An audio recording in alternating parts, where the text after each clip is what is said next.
Doctor নূর আহমদ বলেন, আমার কাঁধের ভিতরে রাইফেল, মাথার ভিতরে টুপি, গায়ের ভিতরে সরকারি পোশাক। এই অবস্থা আমি যখন তসবিহ পড়তে পড়তে কবরের উপর দিয়ে হাঁটতেছিলাম, হঠাৎ করে শুনতে পাই কোন দিক থেকে যেন একটা আওয়াজ আসতেছে, চাবানের আওয়াজ, কর কর কর কর আওয়াজ আসতেছে। আমি তখন চতুর্দিকে আমি খেয়াল করলাম, দেখি আওয়াজটা কোত্থেকে আসে। বাম দিকে 10 থেকে 12 হাত দূরে একটু আগায় গিয়ে দেখি একটা কবর একেবারে ভেঙ্গে নিচু হয়ে গিয়েছে, বাঁশগুলা পুরাতন হয়ে গেছে। আমি হঠাৎ করে তাকায় দেখি এই কবরের মাটি নিচে এখান থেকে একটা সুড়ঙ্গ রাস্তা বা পথ দেখা যায়। আমি রাইফেলের বাট দিয়ে একটু পরিষ্কার করিয়া ভিতরের দিকে তাকায় দেখি একটা মানুষের পুরাতন কবর। এই কবরের ভিতরে একটা মানুষের কঙ্কাল পড়ে আছে, আর এই কঙ্কালের মেরুদণ্ড পুরা হাড়টা আছে, এই বুকের হাড়গুলা আছে বলে একটা কঙ্কাল পড়ে আছে। ওই কঙ্কালের ওই মাথা ইঁদুরের চাইতে একটু বড় একটা প্রাণী। এই কঙ্কালের মাথার দিকে যেই মাত্র কামড় দেয়, কামড় দিলেই এই আওয়াজটা আসে, অত্যন্ত ভয়ঙ্কর মারাত্মক আওয়াজ। আর কঙ্কালের ওই মাথায় যখন কামড় দেয়, পুরা কঙ্কালটা কবরের মধ্যে নড়াচড়া করে ওঠে, কর কর কর কর আওয়াজ হয়। আমি তখন ভালো করে দেখার জন্য যখন আরেকটু সামনে বাড়তে চাইলাম, মুহূর্তের মধ্যে আমি তাকায় দেখি ওই প্রাণীটা ওই জায়গার ভিতরে আর নাই। কি ব্যাপার, গেল কই? আমি তখন আস্তে করে পিছন দিকে ব্যাগে আসলাম। কিছুক্ষণ পর দেখে আবার কর কর আওয়াজ হয়। আগায় গেলাম, দেখি যে আবার সে চাবানে শুরু করে দিয়েছে। আমি যেই মাত্র রাইফেল তাক করলাম, দেখি কোনোভাবে এই প্রাণীটাকে মারা যায় কিনা। আমি যখন ভিতরের দিকে আগাইতে চেষ্টা করলাম, কিছুক্ষণ পর দেখি প্রাণীটা আর নাই। আমি এবার বাহিরে আসলাম, আর কোনো আওয়াজ পাই না। কিছুক্ষণ পর আশেপাশে খুঁজতে শুরু করলাম। কিছুক্ষণ পর তাকায় দেখি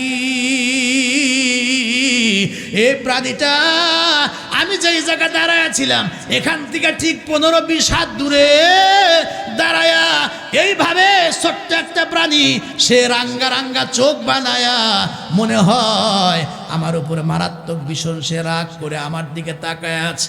আমি তখন বন্দুক তাক করলাম। আমি টাকরা যুবক মানুষ, ছোট্ট একটা প্রাণী, একটা গুলি করলেই তো এর খুঁজে পাওয়া যাবে না। আমি যেই মাত্র রাইফেল তাক করে গুলি করব নিয়ত করেছি, মুহূর্তের ভিতরে বিদ্যুতের গতিতে কেমন যেন একটা লাফ দিয়ে একেবারে আমার সামনে চলে আসছে। আমি গুলি করার আগে আমার পায়ের কাছাকাছি চলে আসছে, আমি বুঝতেই পারি নাই। আমি ভয়ে তখন পিছন দিকে ব্যাক করে মারলাম দৌড়। আমি যখন দৌড়াইতেছিলাম, দৌড়াইয়া যায় আর মাঝে মাঝে পিছন দিকে তাকাই। আমি গতি বাড়াইলেও প্রাণীটা গতি বাড়ায়। আমি যেইভাবে চলি আমার গতি অনুযায়ী সে পিছে পিছে দৌড়ায়। আমি টাকরা যুবক, আমি তো তখন পোশাক পরা, আমি শক্তিশালী। আমিও মারলাম দৌড়। দৌড়াইতে দৌড়াইতে প্রায় 1.5 থেকে 2 কিলোমিটার দৌড়াইলাম। পিছন দিকে তাকায় দেখি এখনো পর্যন্ত আমার পিছে পিছে আসতেই আছে। আমার ভিতরে হুজুর এত ভয় ঢুকলো, এত ভয় ঢুকলো, কারণ যেই প্রাণী কবরের লাশের মধ্যে আওয়াজ করতেছে, আযাব দিচ্ছে, হয়তো আমি ডিস্টার্ব করার কারণে আমার উপর আক্রমণ করবে। আমি তখন মারলাম দৌড়। 2 কিলোমিটার যাইবার পরে হঠাৎ করে সামন দিকে তাকায় দেখি ছোট্ট একটা ডোবা নালা। দেখবেন এই দিকেও বাড়িঘর, এই দিকেও বাড়িঘর, মাঝখানে কিন্তু কিছু ডোবা থাকে, নালা থাকে। আমি এই নালা দেখার পরে আমি চিন্তা করলাম, আমি যদি পানির মধ্যে নেমে যাই হয়তো বা ছোট্ট প্রাণী পানির মধ্যে নামবে না, অন্যথায় বোধ হয় সে আমাকে ধ্বংসন করতে পারে। আমি ভয়া দৌড়াইয়া আমি যখন পানিতে চলে গেলাম, দৌড়াইতে দৌড়াইতে হাঁটুর নিচ পর্যন্ত পানি ছিল। আমি একেবারে ওই খালের মাঝখানে গিয়া দাঁড়ায়া পিছন দিকে ব্যাগে তাকায়া দেখি সত্যি প্রাণীটা কিনার পর্যন্ত আসছে, পানিতে নামে না। ওই জায়গার মধ্যে দাঁড়ায় রাগ করে আমার দিকে রাঙ্গা রাঙ্গা চোখ বানায় তাকায়া রইছে। মনে হয় সে আমারে ধরতে চায়, কিন্তু পানিতে সে নামে না, বরং পানির কিনারা দাঁড়ায় এই প্রাণীটা যেই কাজটা করলো, ওই প্রাণীর ছোট্ট জিহ্বাটা বের করিয়া মাত্র 2 থেকে 3 সেকেন্ডের জন্য ওই ডোবা বা খালের পানির মধ্যে যেই মাত্র তার জিহ্বাটা ঢুকায়া দিয়েছে, আল্লাহর কসম হুজুর, এই পুরা খালের পানিটা মনে হয় এমন উত্তপ্ত হইয়া মনে হয় বলক পাড়তেছে। আমি সঙ্গে সঙ্গে সেখান থেকে বাঁচার জন্য বাঁচাও বাঁচাও বইলা যখন আমি কিনারার দিকে দৌড় দিয়েছি, একটা দৌড় দিয়ে আমি যখন পানি থেকে উঠে জমিনের মধ্যে পড়ে গিয়েছি, এরপরে আর আমার হুঁশ নাই। আমার সাথে সঙ্গীরা খবর পাইয়া আমার এখান থেকে উদ্ধার করিয়া নিয়ে গেল হসপিটালে। সেখান থেকে এই দেশে উন্নত হসপিটালে কয়েকটা হসপিটাল পাল্টা এলাম। এই দেশ থেকে আমি বিদেশ পর্যন্ত চলে গেলাম, ওই বিদেশ থেকে আবার উন্নত রাষ্ট্রে চলে গেলাম। 3 থেকে 4টা রাষ্ট্র ঘুইরাও আজও পর্যন্ত আমার সেই পা ভালো হয় নাই। এইটুকু বলার পরে ডক্টর নূর আহমদ বলেন, এবার সে পায়ের উপর থেকে ওই চাদরটা সরায়া যেই মাত্র হাঁটুটা ধইরা আমাদের সামনে পাটা দেখাইছে, আল্লাহর কসম হাঁটুর নিচ থেকে নিয়ে শেষ পর্যন্ত যেইটুকু জায়গা পানির মধ্যে ছিল, 3 থেকে 4টা রাষ্ট্র ঘোরার পরেও তাকায় দেখলাম আজও পর্যন্ত ওই জায়গার ভিতরে শুধু হাড় আছে, ওই জায়গার মধ্যে কোনো গোশত নাই। এবার একটু আওয়াজ করে জোরে বলতে হবে আল্লাহু আকবার। এজন্য কথা আমি আর বাড়াইতে চাই না। মাগো, ওই কবরে তোমাকে আমাকে সবাইকে যেতে হবে। এই জন্য যে কোনো মুহূর্তে দুনিয়ার হায়াত ফুরায়া যাবে, এমন কোনো দিন নাই যে মানুষের মৃত্যুর খবর আমরা পাই না। যে কোনো মুহূর্তে কিন্তু আমরা এই দুনিয়ার থেকে বিদায় হয়ে যাব। এই জন্য দুনিয়ার থেকে বিদায় হওয়ার আগে আগে ঈমান মজবুত করা, আর আল্লাহর নির্দেশ খুতবার মধ্যে যে আয়াত পড়ছি, ওয়া আবুদু রাব্বাকা হাত্তা ইয়াতিয়াকাল ইয়াকিন।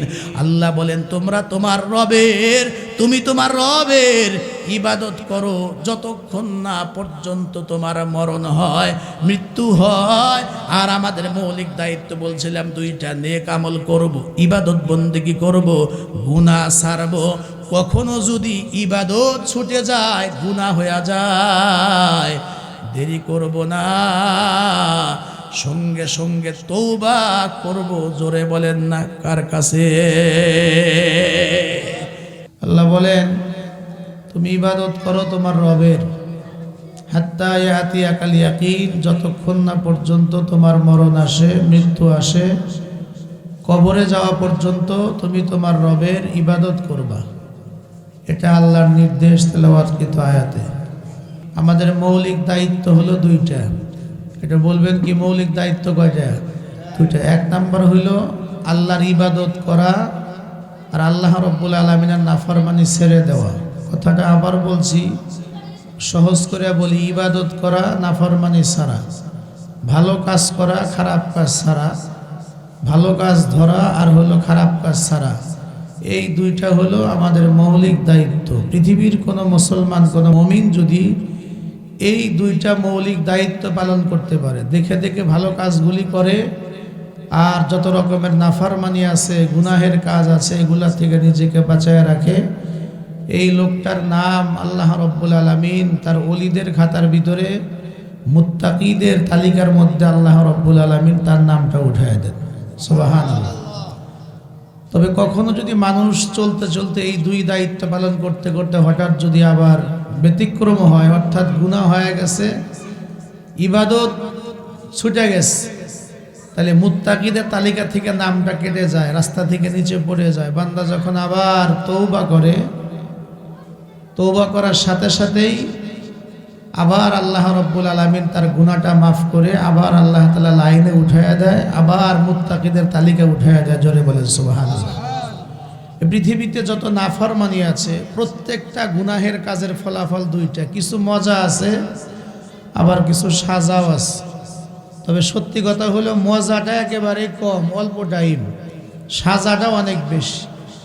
ধরুন মসজিদে আজান হচ্ছে ফজরের টাইমে, এই যে শীত পড়ছে, ল্যাপ গায়ে কম্বল গায়ে শুয়ে আছি, না উঠলে কিন্তু আরাম, হয়তো আধা ঘন্টা 1 ঘন্টা নামাজে যাই না, 1 ঘন্টা সময় মজা নিছি।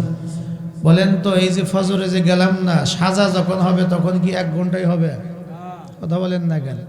না, ফাজাইলে আমল কিতাবের মধ্যেও তো এই হাদিস আছে।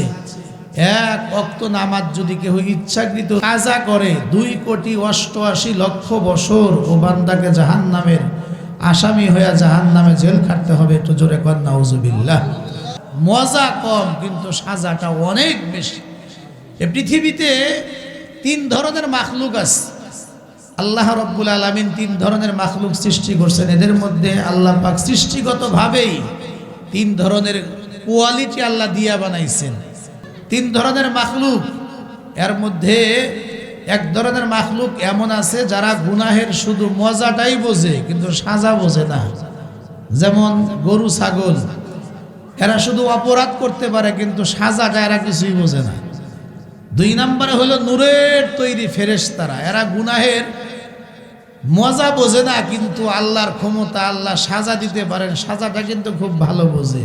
এজন্য কোনো ফেরেশতা চোখের পলক ফালাইতে যেটুকুন সময় লাগে এটুকুন সময় একজন ফেরেশতাও আল্লাহর নাফরমানি করে না, কারণ গুনাহ করার যোগ্যতা ক্ষমতা আল্লাহ তাদেরকে দেয় নাই। শুধু সাজা বোঝে, মজা বোঝে না।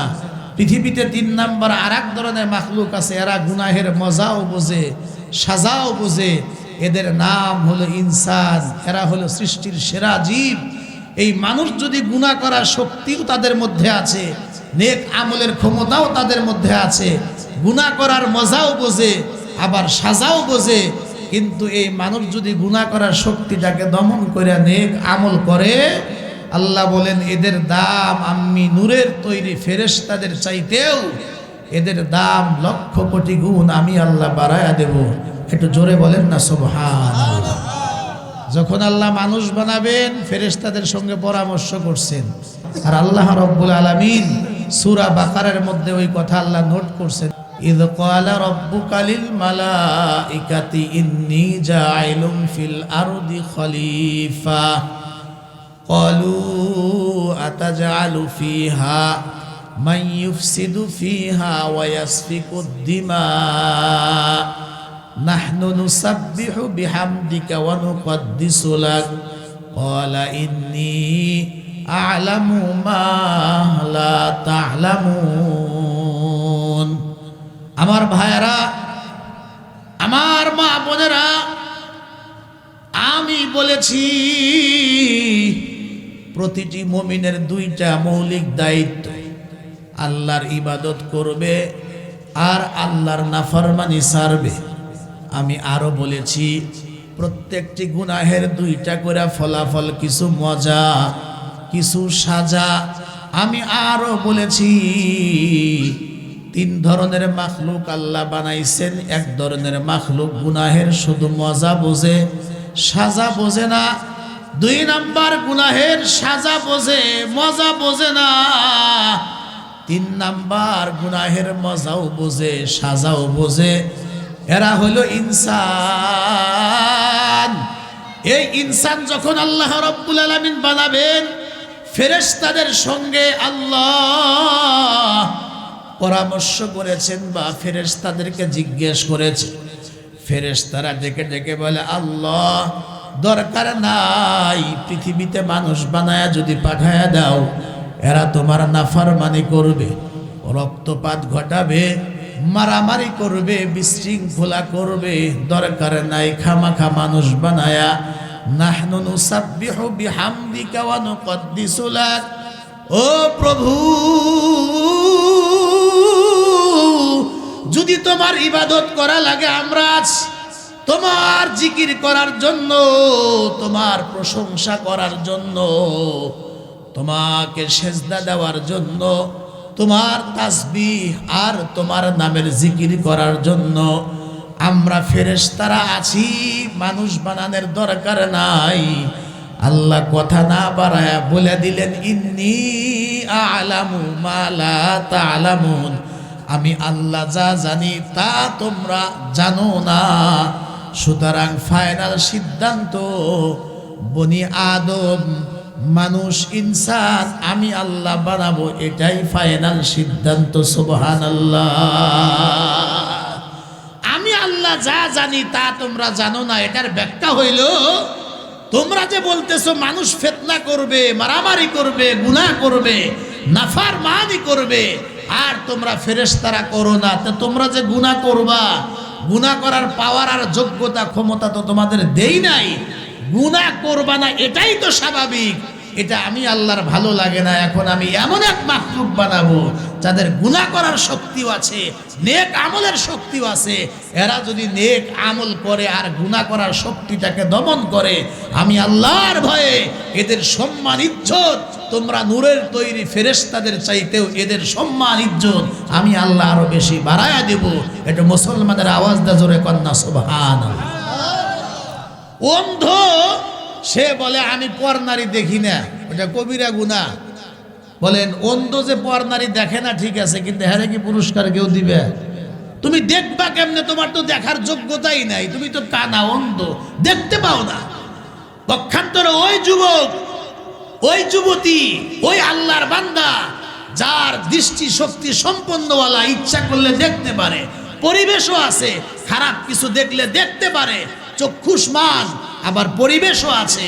এত কিছু থাকার পরেও সে বলে আমি দেখি না, খারাপ কিছু দেখি না, আমি আল্লাহর ভয়ে আমার চোখ আমি হেফাজত করি, আমি খারাপ কিছু দেখি না। ওই যে এই লোকটাকে পুরস্কৃত করা যায়, কারণ দেখার পরিবেশ আর ক্ষমতা থাকার পরেও সে দেখে নাই, আল্লাহর ভয়ে একে পুরস্কৃত করা যায়। জোরে কোন সুবহানাল্লাহ। এজন্য মানুষ নাফরমানি করতে পারে, অপরাধ হইতে পারে, তার কারণ হলো দুইটা। একটু জোরে বলা যাবে কি কারণ কয়টা? এই গোড়ার কথাগুলি আপনারা একটু শুনলে সামনের কথাগুলো বুঝতে সুবিধা হবে। গুনাহ মানুষ যে করে তার কারণ হলো দুইটা। এক নাম্বার হলো আল্লাহ পাক এই বডিটা, এই শরীরটা যে আল্লাহ মেশিনটা যে বানাইছেন, এই মেশিনের মধ্যে গুনাহ করার পাওয়ার আর যোগ্যতা ক্ষমতা দিয়ে আল্লাহ বানাইছে। এটা হলো এক নাম্বার কারণ। আচ্ছা বলেন, আমাদের মধ্যে লোভ হিংসা আছে না নাই?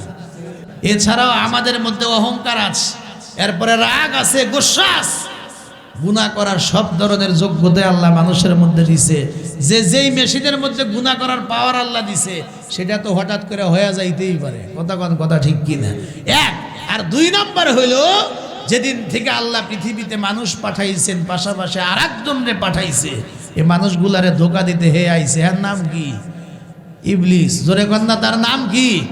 কোরআনের মধ্যেও তো আছে, যেদিন ইবলিসকে জান্নাত থেকে বের করে দেওয়া হইল, গেটে দাঁড়ায় কয় আল্লাহ, যে আদমের কারণে, মানুষের কারণে আমি শয়তান হইলাম, আমি তোমার লানত নিয়ে আমি পৃথিবীতে চলে গেলাম, বহিষ্কৃত হইলাম, আমিও দেখে নিব এই মানুষ কিভাবে জান্নাতে আছে। আল্লাহর কাছে কিছু পাওয়ার নিল, কিয়ামত পর্যন্ত হায়াত চাই, কয় দিলাম, আমি যেন মানুষের বনি আদমের রক্তের শিরায় শিরায় গিয়া ধোকা দিতে পারি, শক্তি আর পাওয়ার দাও।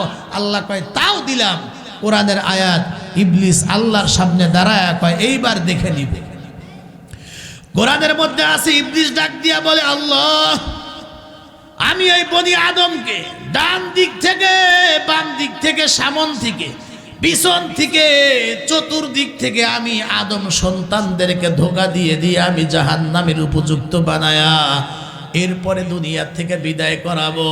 তার মানে ধোকা দিয়ে দিয়ে তোমার নাফরমানি করাবো, অন্যায় করাবো, কেউ জান্নাতে যেতে পারবে না। রব্বুল আলামিন সঙ্গে সঙ্গে ডাক দেখো, অসুবিধা নাই, তুই ধোকা দে। এই মুহূর্তে তুই কিন্তু চারটা দিকের কথা বললি, ডান বাম সামন পিছনে, কিন্তু তোর মস্তিষ্কের মেমোরির ভিতর থেকে আমি রব্বুল আলামিন দুইটা দিকের কথা ভুলাইয়া দিয়েছি। এক নাম্বার হলো উপরের দিক, দুই নাম্বার হলো নিচের দিক। আল্লাহ ডাক ডাক, ইবলিস শোন, আমি যেই বডির ভিতরে ওই যে গুনাহ করার যোগ্যতা দিয়েছি, আর তোর ধোকায় পইরা আমার কোনো বান্দা যদি অপরাধ করে, গুনাহ করে, এমনকি 20, 30, 40 বছর, 50 বছর পর্যন্ত অপরাধ করার পরেও যদি মৃত্যুর আগে আগে আমার বান্দা যদি নাকার কপাল ঠেকায়া আমি আল্লাহকে সেজদা দেয়, এরপরে উপরের দিকে দুইটা করে হাত উপরের দিকে বাড়ায়া আমি আল্লাহ তাআলার কাছে তওবা করে জীবনে আর অপরাধ করবে না, ভুল করবে না, যেই গুনাহ হয়ে গেছে তার জন্য লজ্জিত হয়েছে, এই মুহূর্তে সেই গুনাহ ছেড়ে দিয়েছে, ভবিষ্যতে আর সেই গুনাহ করবে না বলে ওয়াদা করিয়া বান্দা যখন তওবার মতো তওবা করবে, তওবার নিয়তে আমি আল্লাহকে যখনই দুইটা হাত বাড়ায়া ডাক দিবে, ইবলিস শোন, তুই তুই 30, 40, 50, 60, 70, 80 বছর পরিশ্রম কইরা মেহনত কইরা তুই আমার বান্দা বান্দীদেরকে দিয়ে যে অপরাধ করাইছিলি, তুই তো 80 বছর পরিশ্রম করে করাইছিস। আর আমি আল্লাহর কাছে যখন বান্দা মাপ চাবে, আমি আল্লাহ এক মুহূর্তের ভিতরে 2-4 সেকেন্ডের ভিতরে আমার বান্দার তামাম জীবনের সব গুনাহগুলি আমি আল্লাহ পরিষ্কার করে দেব। হয় না? একটু আওয়াজ করে জোরে কল লাগবো সুবহানাল্লাহ। তুই 70 বছর পরিশ্রম করে যা করাইছিলি, আমার বান্দা যদি 70-80 বছর পরে এসেও যদি তার বুঝ আসে, আর সে যদি আমি আল্লাহকে ডাক দেয়, সেজদা দেয়, আমি তার গুনাহ একবার এক মুহূর্তের মধ্যে, 1 সেকেন্ডের মধ্যে আমি তার জিন্দেগীর সকল গুনাহ পরিষ্কার করব। একটু জোরে সুবহানাল্লাহ দিতে হবে। কোরআনে সূরা ফুরকানে আছে, শুধু গুনাহ মাফ করবে তাই নয়।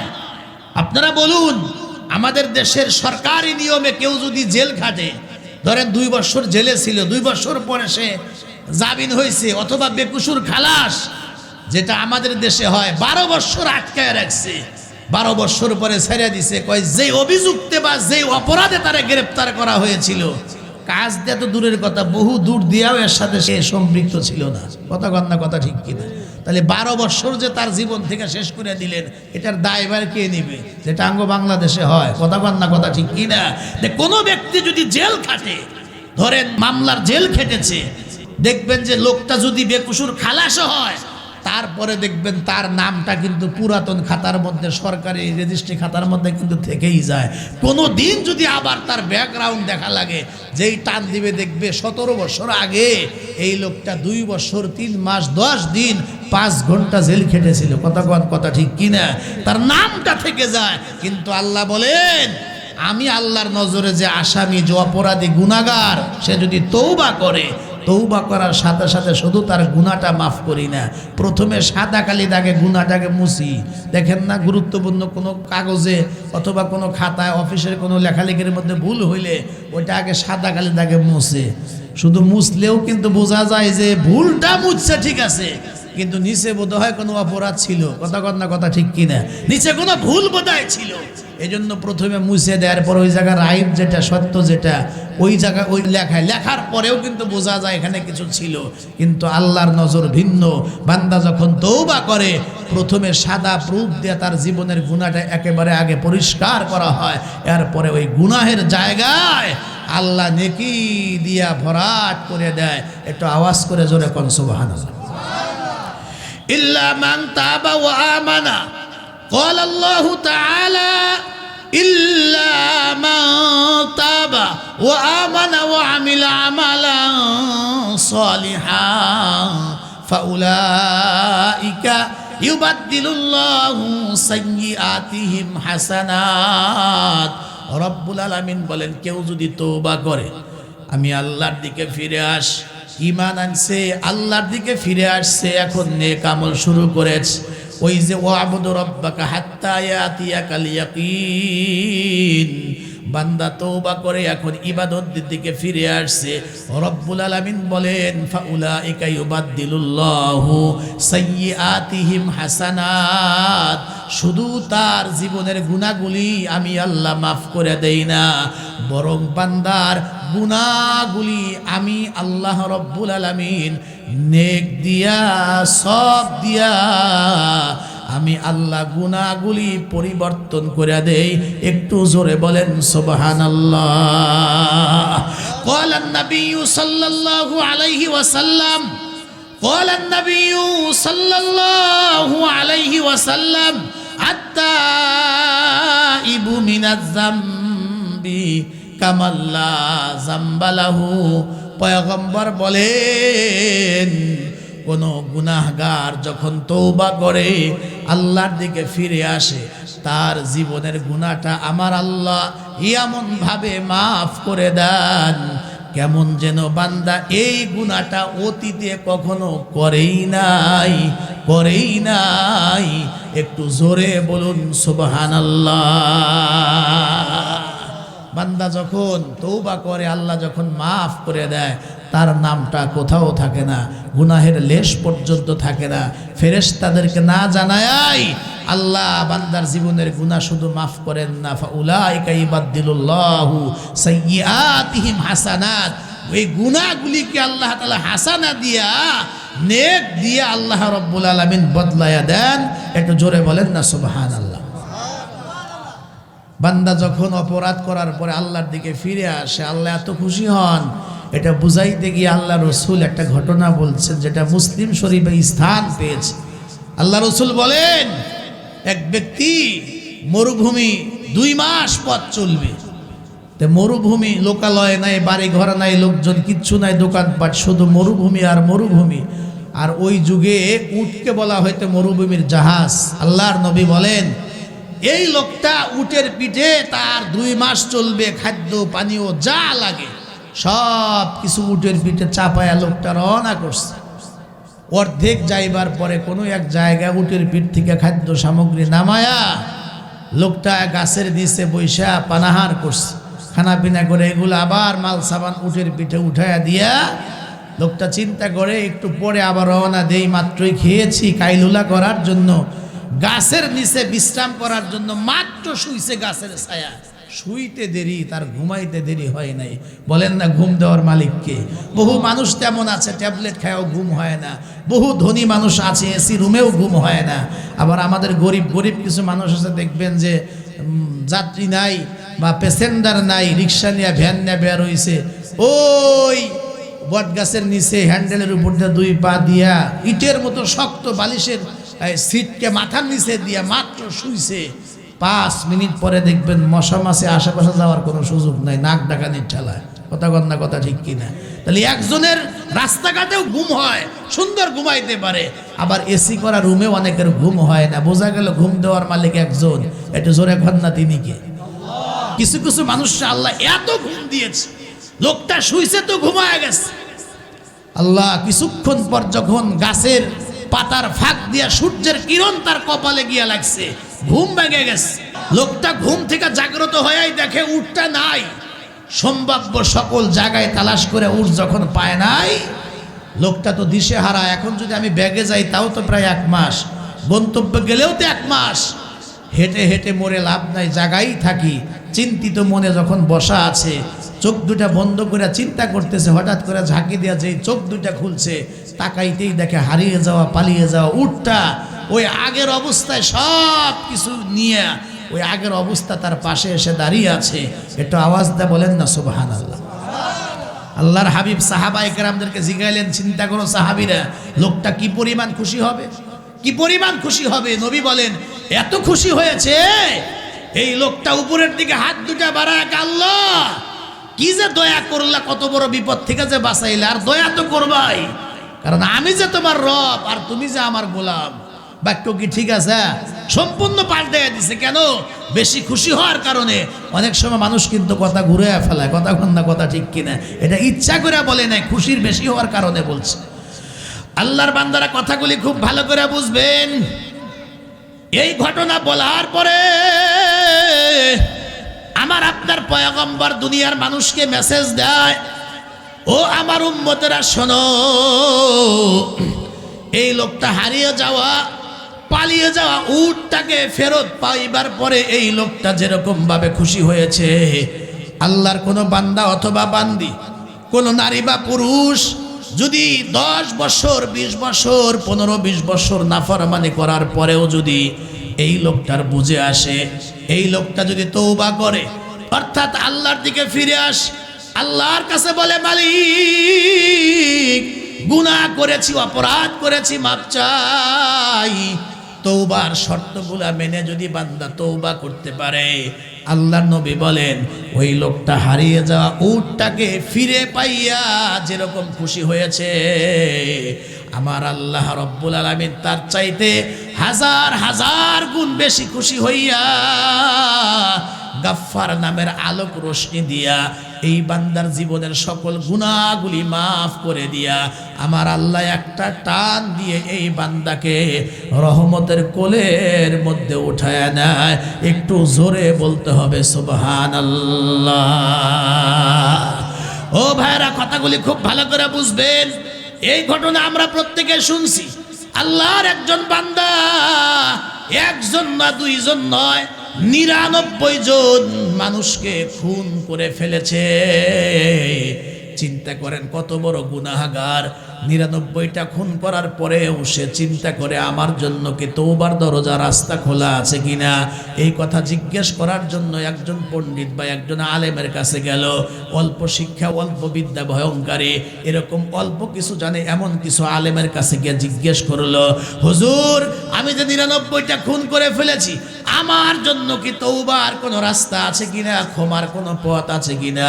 অবশ্যই তো ক্ষমার পথ আছে, কিন্তু এই আলেম অল্প জ্ঞান থাকার কারণে সে বলে না না, তুমি 99টা খুন করে ফেলেছো, এখন যদি ক্ষমা চাও, এত বড় গুনাহগারকে তো আল্লাহ রব্বুল আলামিন ক্ষমা করতে পারে না। বলার সঙ্গে সঙ্গে এই লোকটা রাগ হয়ে গেল। আমি যদি 99টা খুন করি আর যদি আমার গুনাহ মাফ না হয়, জাহান্নামে যদি যেতে হয়, তাহলে আমি আর একটা খুন করব, আমি 100 পুরা করব, সেঞ্চুরি করব। এই বলিয়া তরবারিটা বাহির করিয়া কিছুক্ষণ আগে যারা জিজ্ঞেস করছিল তার বুকের মধ্যে ঢুকাইয়া দিয়া তারে হত্যা করে ফেলছে।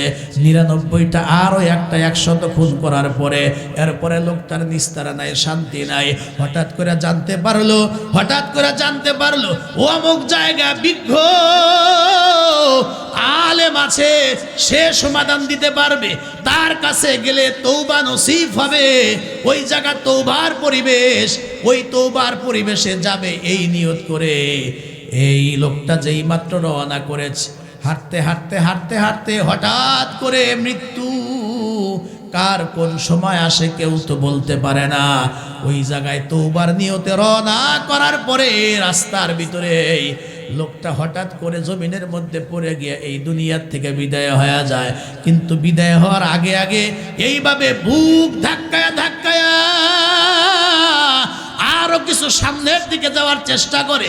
এরপরে যখন আল্লাহর বান্দার দম চলে যায়, ভিতর থেকে প্রাণ নামক পাখিটা চলে যায়, দোস্ত যখন তার রুহুটা চলে যাবে এমন সময় 2 ধরনের ফেরেশতা আসছে। এক ধরনের ফেরেশতা হলো আযাবের ফেরেশতা, আর এক ধরনের ফেরেশতা হলো রহমতের ফেরেশতা। রহমতের ফেরেশতারা আসছে, এই লোকটা তওবার নিয়ত করে রওনা করেছে, সুতরাং তার রুহুটা আমরা সিজ্জিইল্লিনে নিয়ে যাব।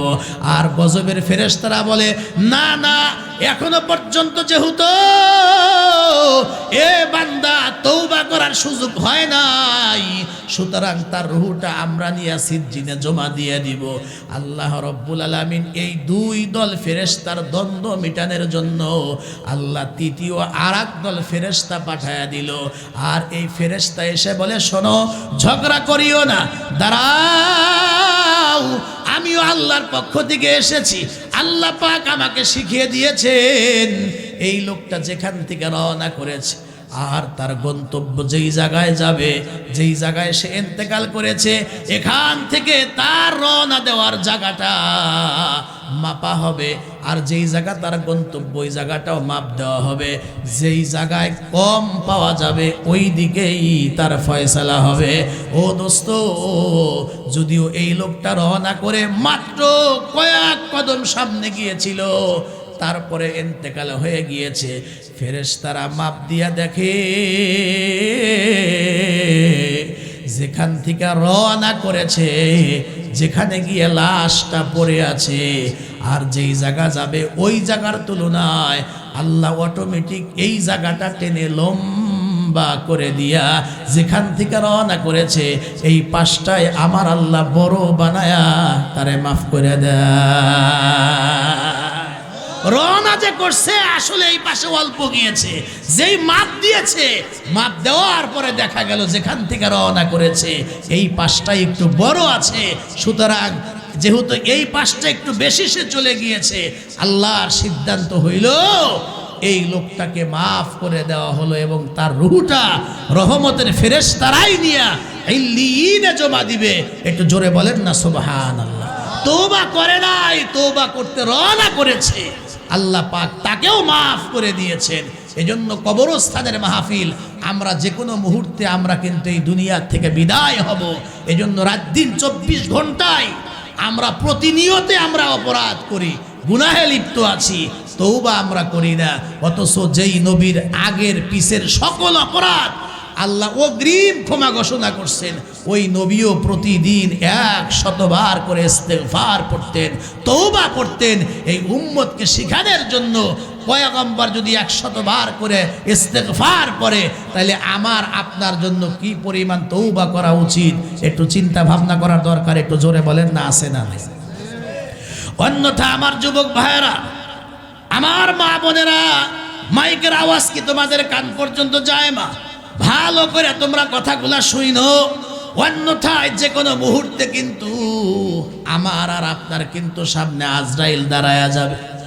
মরণ কার কোন সময় আছে কেউ কিন্তু বলতে পারবো না। যদি গুনাহ নিয়ে অপরাধ নিয়ে যদি কবরে যায়, তওবা না করে যদি কবরে যায়, আর ওই কবরে আযাব যদি শুরু হয়ে যায়, আমি আর আপনি কিন্তু সহ্য করতে পারবো না। কবর তো ছোট্ট একটা জায়গা, ডানে মাটি, বামে মাটি, সামনে মাটি, পিছনে মাটি, উপরের দিকে বাঁশের চাঙ্গারি, এরপরে আবার মাটি, চতুর্দিকে শুধু মাটি আর মাটি। এ দুনিয়ার নিয়ম হইল ছোট্ট প্রাণী মশা যদি মশারির ভিতরে ঢোকে ঘুম হয় না। শীতের মৌসুমে গা থেকে কম্বল সরে গেলে ঘুম হয় না। গরমের মৌসুমে যদি বৈদ্যুতিক পাখাটা বন্ধ হয়ে যায় ঘুম হয় না। মা বোনেরা ভালো করে কথাগুলি শুনবেন এবং দিলের কান দিয়ে শুনবেন আর বুঝবেন, ভাববেন যে কবরে জানালা নাই, দরজা নাই, যেই জায়গার মধ্যে কোনো বিছানা পর্যন্ত নাই, বালিশ কম্বল কাঁথা কিছুই নাই, সেই জায়গায় কোনো কিছু নেওয়ার কোনো সুযোগও নাই। ওই জায়গায় আমি আর আপনি কিভাবে কাদা মাটির ভিতরে আমরা বছরের পর বছর, যুগের পর যুগ আমরা থাকব। এই জন্য ওই কবরে যাওয়ার আগে আল্লাহর হুকুম, ও আবুদু রব্বাকা হাত্তা ইয়াতিয়াকাল ইয়াকিন, তুমি তোমার রবের ইবাদত করো কতক্ষণ পর্যন্ত? আল্লাহ বলেন তোমার মরণ আসা পর্যন্ত তুমি ইবাদত বন্দেগী করতে থাকো। এই জন্য আমি আমার যুবক ভাইদেরকে বলবো, মুরব্বী আব্বাদেরকে বলবো, আমি আমার মা বোনদেরকে বলবো, ও আমার মা বোনেরা কথাগুলি খুব ভালো করে বুঝবেন। এই জন্য আমি আপনার সংসার করি, দুনিয়ার ব্যবসা বাণিজ্য করি, যে যে কর্ম করি, হালাল কর্ম করি, কোনো অসুবিধা নাই। কিন্তু এই সমাজের সব কিছু করার পরেও আল্লাহর হুকুম আর আল্লাহর ইবাদত বন্দেগী করার দরকার। জোরে কোন আছে না নাই? কবর যেটা কঠিন একটা জায়গা। আমি আমার মা বোনদেরকে বলবো, হযরতে আলী রাদিয়াল্লাহু তাআলা আনহু, ওনার সারা জীবনের অভ্যাস ছিল ফজরের নামাজ পড়া মসজিদে দেরি করতেন, দাওয়াতের কাজ করতেন, ইশরাক পড়া এরপরে ধরেন মোটামুটি 8টা-9টার দিকে উনি ঘরে ফিরতেন। কিন্তু যতদিন ঘরে ফিরছেন, ঘরে ফিরেই দেখতেন যে হযরতে ফাতেমা রাদিয়াল্লাহু তাআলা আনহা উনি যায় নামাজের মধ্যে বসে বসে এখনো পর্যন্ত আল্লাহর গোলামি করতেছে, আল্লাহর জিকির করতেছে, তেলাওয়াতে কোরআন করতেছে। কিন্তু আল্লাহর নবী 6 মাস আগে দুনিয়ার থেকে বিদায় হয়ে গিয়েছেন। আজকে এসে দেখলেন ব্যতিক্রম, হযরত ফাতেমা যায় নামাজে নাই। একটু জোরে কন্যা সুবহানাল্লাহ। হযরত ফাতেমাকে খুঁজতে বের হইলেন হযরতে আলী। খুঁজতে খুঁজতে গিয়া দেখে অন্যান্য ঘরে নাই বটে, কিন্তু হযরত ফাতেমা রান্না ঘরে আছে। হযরত আলী রান্নাঘরের দরজার সামনে দাঁড়ায় প্রথমে সালাম দিলেন, এরপরে খেয়াল করে দেখেন হযরত ফাতেমা বড় বড় 2টা বালতির ভিতরে পুরাতন কাপড়গুলা সাবানে ভিজায় রাখছে। এরপরে দেখে চুলার উপরে বড় একটা পাতিলের মধ্যে পানি দিয়া সেই পানি লাকড়িতে গরম করতেছে। এরপরে তাকায়া দেখে একটা পাত্রের ভিতরে, কাঁধার ভিতরে পানি দিয়ে মাটি দিয়া সুন্দর করে কাদা বানায়া রাখছে। হযরতে আলী সালাম আনতে ডাক দেয়া কয়, ফাতেমা মাসের পর মাস, বছরের পর বছর তোমার যে অভ্যাস যায় নামাজে বসে ইবাদত করো, আজকে সকাল সকাল কি ব্যাপার তুমি এতগুলি কাপড় ভিজায় রাখছো, এরপরে আবার তুমি পানি জাল করতেছো, কাদা বানায় রাখছো, কোনো অনুষ্ঠান হবে নাকি? হজরতে ফাতেমা এবার ডাক দিয়া কয়, স্বামী গো, কোনো কিছু তো হবে না। আব্বাজান বিশ্বনবী দুনিয়ার থেকে বিদায় হয়ে গেছে, 6 মাস হয়ে গেল। আব্বাজান দুনিয়ার থেকে বিদায় হওয়ার আগে আগে আমি মারাত্মক কাঁদতেছিলাম। নবী আমার হযরত ফাতেমাকে ডাক দিয়া বলছিলেন, ও ফাতেমা, মারে কাঁদবি না, তোর কানটা এনে আমি নবীর ঠোঁটের কাছে একটু লাগায়া দে, তোর কানে আমি 2টা কথা বলতে চাই। হযরত ফাতেমা যখন বিশ্বনবীর ইন্তেকালের আগে আগে নিজের কান বিশ্বনবীর ঠোঁটের কাছে লাগায়া দিয়েছিলেন, ওই সময় পয়গম্বর ছোট্ট ছোট্ট আওয়াজে 2টা কথা বলছিলেন। আজকে হযরত ফাতেমা বলেন, ওই দিন আমার বাবা বলে গিয়েছিলেন, মারে কাঁদবি না, কাঁদবি না। আমি দুনিয়া থেকে বিদায় হওয়ার পরে আমার সাহাবায়ে কেরামের মধ্যে, আমার আহলে বায়াতের মধ্যে, আপনজনের মধ্যে সবার আগে মারে তোর সঙ্গে আমার পারলৌকিক জীবনে, কবরের জগতে তোর সঙ্গে আমার দেখা হবে। স্বামী গো, আজকে আমি হিসাব নিকাশ করে দেখলাম, আজকে 6 মাস পূর্ণ হয়। আর একটা কথা হইল, রাত্রে যে সেহেরি খাইয়া তাহাজ্জুদ পড়া আপনার পাশে আমি একটু বিশ্রাম করতে শুয়ে গিয়েছিলাম, ওই সময় আমি ঘুমের ঘরে স্বপ্নে দেখলাম আমার বাবা বিশ্ব নবী আমার সামনে দাঁড়ানো, আল্লাহু আকবার, আমার সামনে দাঁড়ায় ডাক দিয়া কয়, ও মারে, সেহরি কিন্তু স্বামীর সঙ্গে আলীর সঙ্গে দুনিয়াতে খাইলি, কিন্তু এই সেহরির এই রোজার ইফতার কিন্তু দুনিয়াতে হবে না, বরং মারে ইফতারটা কিন্তু হবে আমি নবীর সঙ্গে পারলৌকিক জীবনে। সুতরাং স্বামী গো, আমার মন বলে আমি আজকে এই দুনিয়া থেকে বিদায় হয়ে যাব। আল্লাহু আকবার। কার মরণ কখন আসবে কেউ বলতে পারবে না। এজন্য আমার মা বোনেরা, হযরত ফাতেমা যখন এমন করে বলে, একটা কলা গাছের গোড়া কেটে দিলে যেরকম কলা গাছটা ধ্রাম করে জমিনের মধ্যে পড়ে যায়, ওইভাবে শক্তিশালী একজন যোদ্ধা হযরত আলীর মতো মানুষ জমিনের মধ্যে বসে গেলেন, মাথার মধ্যে হাত দিয়া ডাক দিয়া কয়, ফাতেমা, এ তুমি আমারে কি শোনাইলা? তুমি দুনিয়াতে না থাকলে আমি কারে নিয়ে বাঁচবো?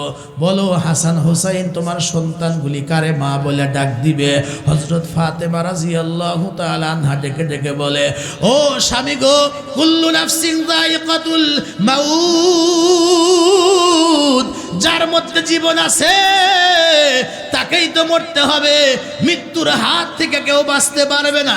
আবার ইদা জা আজালুহুম লা ইস্তাখিরুনা সাআতাও ওয়া লা ইস্তাকদিমুনা, মৃত্যু যার যে সময় নির্ধারণ করা আছে, যখন আল্লাহ রাব্বুল আলামিন আজরাইলকে পাঠায়া দিবে, এই মরণের হাত থেকে কিন্তু বাঁচার কোনো সুযোগ নাই। সুতরাং আমাকে আপনি শত চেষ্টা করলেও রাখতে পারবেন না। তবে 2টা কথা বলি, শোনেন স্বামী গো, আমি আপনার হক আদায় করতে পারি নাই, আমার দ্বারা হয়তোবা আপনার মনে অনেক কষ্ট আমি দিয়েছি, এরপরে হয়তোবা আমি আপনার উপযুক্ত ছিলাম না।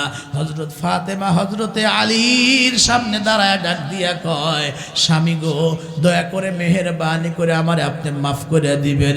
এই কথা শোনার পরে হযরত আলী কান্দে, ডেকে ডেকে বলে, ও ফাতেমা, লজ্জা দিও না, শরম দিও না। এই মক্কা মদিনার কত ধনী ধনী যুবকেরা, ধনী ধনী মানুষেরা তোমার আব্বার কাছে তোমাকে বিবাহের প্রস্তাব দিয়েছিল, নবী আমার কারো সঙ্গে বিয়ে দেয় নাই। আমি গরিব আলীর হাতের মধ্যে তোমারে উঠায়া দিয়েছে, আমি গরিব, তোমারে ভালো খাবার দিতে পারি নাই, ভালো একটা পোশাক পরাইতে পারি নাই, চিকিৎসা করাইতে পারি নাই, আমি একজন অযোগ্য স্বামী, আমার দ্বারাই তোমার অনেক কষ্ট হয়েছে। ও ফাতেমা, দয়া করে তুমি আমারে মাফ করে দিও।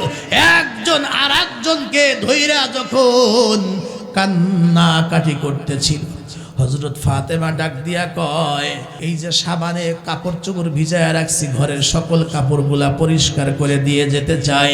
এরপরে আমি পুরা বাড়িটা, আঙ্গিনাটা আমি একটু সুন্দর করে লেপতে চাই, পরিষ্কার করতে চাই।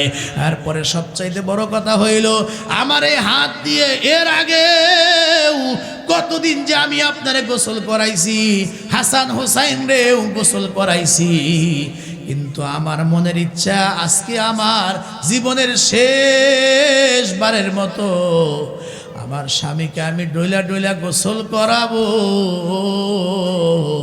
বিশেষ করে আমার হাসান হোসাইন, আমার সন্তানদেরকে আমি জীবনের শেষবারের মতো মায়ের আদর দিয়া, সোহাগ দিয়া আমি একটু গোসল করায়া যাইতে চাই। কথাগুলি খুব ভালো করে বুঝবেন, অত্যন্ত হৃদয় বিদারক কথা। ও আমার মা বোনেরা, যেই ঘরে লাল রঙের বেনারসি শাড়ি পইরা বউ হইয়া ঢুকছিলা, এই সংসার জীবনে আসার পরে কতবার মসজিদ থেকে আজান হইল, মাগো তুমি সংসার করতে গিয়ে নামাজ ছেড়ে দিলা, ফরজ বিধান পর্দা তুমি করলা না, মাগো সারা বছরে তুমি একবারও কোরআন খতম দিলা না, ও মাগো এ সংসার করতে গিয়া যে আল্লাহরে তুমি ভুলে গেলা, অপেক্ষা করো মা, যেই ঘরে লাল রঙের বেনারসি শাড়ি পইরা বউ হইয়া ঢুকছিলা, এই ঘর থেকে আবার তোমাকে 5 টুকরা কাফন পরায়া, ওই যে টিস্যু পেপারের মতো পাতলা পাতলা 5খানা কাপড় পরায়া তোমাকে মাগো এই ঘর থেকে, এই বাড়ি থেকে তোমাকে বাহির করিয়া ওই কবরস্থানে নিয়ে যাবে, যেই কবর দেখলে দিনের বেলা ভয় করে। মাগো এই কবরের মধ্যে তোমাকে বছরের পর বছর, যুগের পর যুগ তোমাকে মাগো এই কবরের মধ্যে থাকতে হবে। এজন্য বলুন তো, কবরে যাওয়ার আগে এই কবরের সামানা তৈরি করার দরকার, জোরে বলেন আছে না নাই? ও আমার মা বোনেরা, মনোযোগ দিয়ে কথা শুনবা। কবর এমন একটা জায়গা, ওই যে আগেই বলছি, আল্লাহর পয়গম্বর বলেন, ক্বালান নবিয়্যু সাল্লাল্লাহু আলাইহি ওয়াসাল্লাম, আল কবরু রাউযাতুম মির রিয়াজিল জান্নাহ আও হুফরাতিম মিন হুফারিন নার। নবী আমার বলেন, এই কবরটা কারো জন্য হবে জান্নাতের বাগান, আবার কারো কারো জন্য হবে এই কবরটা জাহান্নামের গর্ত। কথাগুলি খুব ভালো করে বুঝবেন। সত্যি সত্যি হযরত ফাতেমা এই দুনিয়া থেকে বিদায় হয়ে গেলেন, গোসল করায়া, কাফন পরায়া, জানাজা দিয়া, খাটিয়ার ভিতরে শোয়া হযরত ফাতেমা রাদিয়াল্লাহু তাআলা আনহাকে অল্প কিছু মানুষ মিলে যখন কবর পর্যন্ত নিয়ে যায়, আমার মা বোনেরা, কবর পর্যন্ত নিয়ে যাওয়ার পরে কবরে নামায়া দেওয়া হবে বিশিষ্ট সাহাবী, নাম তার আবু যর গিফারি। আমার দিকে দেখেন, এইভাবে করে এই ডান হাত উঁচু করে শাহাদাত আঙ্গুলি দিয়া কবরের দিকে ইশারা করে বলছিল, কবরের মাটি সাবধান সাবধান, তোমার মধ্যে আমরা কাকে রাখবো জানো? ইনি কিন্তু বিশ্ব নবীর আদরের দুলালি, নাম তার ফাতেমা। খবরদার, কবরের মাটি তার সঙ্গে খারাপ ব্যবহার করা যাবে না। ইনি কিন্তু হযরত আলী কাররামাল্লাহু ওয়াজহার বিবি। খবরদার, কবরের মাটি সাবধান। ইনি কিন্তু হাসান হুসাইনের মা, ইনি কিন্তু সকল জান্নাতি নারীদের নেত্রী, নাম তার ফাতেমা। অত্যন্ত দামি একজন মহিলা। খবরদার, কবরের মাটি তারে কিন্তু চাপ দিবি না, আযাব দিবি না। মুহূর্তের ভিতরে কবর থেকে কোন কোন বর্ণনা আসছে, কবরের ভিতর থেকে সঙ্গে সঙ্গে মানুষের মতো কথা শোনা যায়। একটু জোরে বলতে হবে আল্লাহু আকবার। ও কবরের ভিতর থেকে আওয়াজ বের হয়ে যায়, ও আবু যর গিফারি, তোমার বক্তব্য বন্ধ করো, আমি কবর কি বলি সেটাই মন দিয়া শোনো। আমি কবর তো এমন একটা ঘর, আমি কবর তো এমন একটা জায়গা, এই জায়গার ভিতরে কে কার মা, কে কার মেয়ে, কে কার বিবি, আর কে জান্নাতি নারীদের নেত্রী, কিছুই বলে লাভ নাই। কোনো পরিচয় জানতে চায় না। আমার মধ্যে কেউ যদি ভিসা, পাসপোর্ট, ঈমান আর আমল, আল্লাহর সন্তুষ্টি নিয়া কেউ যদি এই কবরে আসতে পারে, তার সঙ্গে আমরা এত ভালো ব্যবহার করব, কল্পনাও করতে পারবে না, কল্পনাও করতে পারবে না। আর আমি কবরের মধ্যে কেউ যদি ভিসা পাসপোর্টহীন, ঈমান আমল ছাড়া, আল্লাহর সন্তুষ্টি ছাড়া কেউ যদি কবরের মধ্যে একটা বার আসে, আমি তার সঙ্গে এমন খারাপ ব্যবহার করব কল্পনাও করতে পারবে না। কথাগুলি খুব ভালো করে বুঝবেন। হজের সফর চলতেছে, ও দোস্ত ভালো করে বুঝবেন। হঠাৎ করে এই হজের সফরের মধ্যে একজন আল্লাহর বান্দা হাজী সাহেব মারা গেলেন। পূর্বের জামানা পায়ে হেঁটে হেঁটে মানুষ হজ করত। যেই মাত্র আল্লাহর একজন বান্দা ইন্তেকাল করছে, এবার সবাই মিলে তারে কবর দিবে। এক জায়গায় কবর খনন করছে, মুহূর্তের মধ্যে একটু কবর খনন পরের পরেই দেখে বিশাল এক অজগর। একটু জোরে কর নাউজুবিল্লাহ। সাপ দেখার পরে মাটি ঢাইকা দিয়ে 50 গজ দূরে গিয়ে আবার যখন কবর খনন করতে গেছে, একটু খনন করার পরেই দেখে লাশ কবরে নামাবে, তার আগে আগেই বিশাল এক আজদাহা অজগর আবার কবরের মধ্যে চলে আসছে। 3 নম্বর 1 থেকে 150 গজ দূরে গিয়া আবার যখন কবর খনন করা শুরু করছে, সেখানেও সাপ হাজির হয়ে গেছে। এই কাফেলার ভিতরে কে যেন খবর দিল, এই পাশে এক কাফেলা, হজের কাফেলা চলতেছে। ওই কাফেলার ভিতরে আব্দুল্লাহ ইবনে আব্বাস রাদিয়াল্লাহু তাআলা আনহুমা আছেন। দৌড়ে 4-5 জন গায় তার কাছে গিয়া মাসআলা জিজ্ঞেস করে, আল্লাহর একজন বান্দা মারা গেছে, আমাদের হজের সফরের সাথে 3 জায়গা কবর খনন করছে, শুধু সাপ আর সাপ, এখন আমরা কি করব? আব্দুল্লাহ ইবনে আব্বাস রাদিয়াল্লাহু তাআলা আনহুমা ডেকে ডেকে বলেন, কবর তো দিতেই হবে। হয়তোবা এই বান্দার কোনো আমলে আল্লাহ অসন্তুষ্ট হয়েছে, যেমনে পারো এমনেই তোমরা কবর দিয়ে দাও। এরপরে 4 নাম্বার একটা জায়গা যেই মাত্র কবর খনন করা হয়েছে, আল্লাহর বান্দাকে যেই মাত্র কবরের মধ্যে শোয়া দেওয়া হয়েছে, যারা কবরে নেমেছিল উঠতে পারে না, লাশটা কবরে নামায়া লাফ দিয়া উপরে উঠতে না উঠতে একটা অজগর এসে মাথা থেকে পা পর্যন্ত পেছায়া নেয়। আর মানুষ দূর থেকেই তাড়াহুড়া করে যে যেমনে পারে মাটি দিয়ে আল্লাহর বান্দারে কবরস্থ করে। ও কথাগুলি খুব ভালো করে বুঝবেন। হজের সফর কমপ্লিট হইবার পরে সবাই মিলে ওই লোকটার বাড়িতে গেছে, তার বিবিরে জিজ্ঞাসা করে, আপনি ভালো বলতে পারবেন কি জন্য আপনার স্বামীর অবস্থা এমন হইল, যদি একটু বলতেন। এবার ওই মহিলা কান্দে আর বলে, কত বলছি মানুষের সঙ্গে জুলুম করিয়েন না, ব্যবসার মধ্যে কাউরে ঠকায়েন না। সে আমার কথা শুনতো না, বরং সে ব্যবসা করত, উপরে ভালো মাল দিত, নিচে খারাপ মাল দিয়ে কাস্টমাররে ঠকাইতো। আর তার সাথে এক লোক পার্টনারে ছিল ব্যবসায়, তারে হত্যা করে তার সকল সম্পদ সে দখল করে ধনী হয়েছে। আর এই অবৈধ সম্পদ নিয়ে হজে যাইতেছিল। তার বিবি বলে, তারে কবরের আযাব ধরবে না তো কারে ধরবে? নাউজুবিল্লাহ। শাস্তিটা ওইভাবেই হবে, তার গুনাহটার ধরন যেমন হবে। আজকে যারা আমার কেন্দ্রীয় মসজিদে জুমার নামাজ আদায় করছেন, সেখানেও আমি এই কথাগুলো বলছি। এই যে মেরাজের মাস, রজব মাস চলতেছে, আল্লাহর হাবিব মেরাজে যাওয়ার সময় কিছু ঘটনা দেখছেন, অথবা 7 আসমানের উপরে গিয়া আল্লাহ সফরে কিছু জাহান্নামের কিছু দৃশ্য, কিছু নমুনা আল্লাহর হাবিবকে আল্লাহ দেখাইছেন উম্মতকে সতর্ক করার জন্য। একটু জোরে বলেন না সুবহানাল্লাহ। যেন উম্মত সতর্ক হয়, আগেই যেন কবরের আখিরাতের পাথেও তৈরি করে যেন কবরে আসে, অন্যথায় কিন্তু এই কবর অবস্থা কিন্তু চূড়ান্ত হয়ে যাবে। আল্লাহ নবীরেও দেখাইছে। নবী মেরাজের রাত্রে সফরে যাইবার সময় সফরে আল্লাহ জাহান্নামের কিছু নমুনা দেখাইছে। তার মধ্যে এটাও দেখছেন, রাস্তার মধ্যে দেখেন যে এক জাতীয় লোক, এই এত বড় বড় নখ, আবার তামার নখ, এই নখ দিয়া যার যার চেহারা এইভাবে খামসাইতেছে, আঘাত করতেছে, বুকের মধ্যে এইভাবে আঘাত করতেছে, আর রক্তক্ষরণ হইতেছে। এটা যে তারা ইচ্ছা করে করে তা না, অনিচ্ছাকৃত ভাবেই অটোমেটিক তারা হাত দিয়ে নিজের চেহারা আঘাত করতেছে, বুকে আঘাত করে। নবী আমার জিজ্ঞেস করলেন, ভাই জিবরাইল, এরা কারা, এদের কি অপরাধ? হযরত জিবরাইল আমিন ডাক দিয়া বলে, হুজুর, এরা হলো আপনার উম্মতের ওই সকল উম্মত, আপনার উম্মতের ভিতর থেকে ওই উম্মত যারা মানুষের নামে গীবত করত। মানুষ বলতেই তো কম বেশি দোষ থাকতে পারে, সামনাসামনি বললেও তো বলতে পারে ভাই তোমার এই অন্যায়।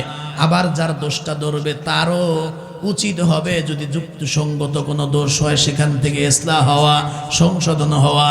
কিন্তু এই লোকটা শুধু মানুষের গীবত করত, মানুষের সমালোচনা করত, চায়ের দোকানে বসলে শুধু মানুষের গীবত করত। আপনারা একটু আওয়াজ দিয়ে বলেন না এমন লোক আছে না? না, এ লোক মানুষের গীবত করত।